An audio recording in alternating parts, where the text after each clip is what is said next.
কথায় আর কাজে একেবারে মিল রাখলেন তেলিয়ামুড়ার শিক্ষক রূপী দালাল।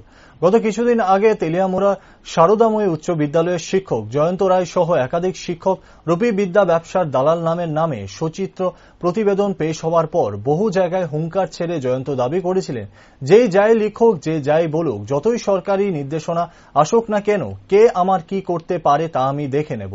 প্রায় প্রকাশ্যে একাধিক জায়গায় হুঙ্কার দিয়েছিলেন জয়ন্ত।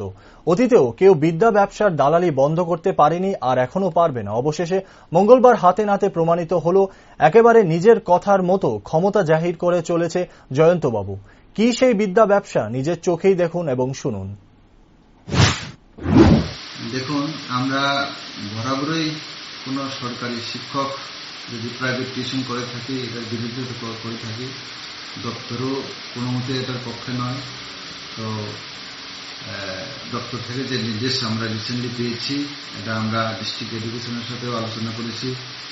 আমরা প্রথম স্টেপে এই যে দপ্তরের নির্দেশ মেমো, যে সব প্রতি স্কুলকে আমরা পাঠাচ্ছি, এইখানে স্পষ্ট বলা আছে, যদি কেউ টিউশন পড়িয়ে থাকে কোনো সরকারি শিক্ষক, তাহলে তার বিরুদ্ধে যথাযথ প্রমাণ পেলে আমরা সঠিক পদক্ষেপ নেব দপ্তরের নির্দেশ অনুসারে।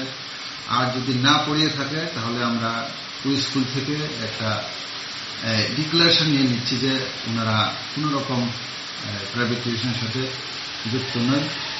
তো আমরা স্কুল থেকে এইরকম সব রিপোর্ট আসার পরে আমরা চিন্তা করেছি একটা গ্রুপ তৈরি করে, যদি কোনো কেউ এগেন্সটে থেকে থাকে, আমরা এটাকে দপ্তরে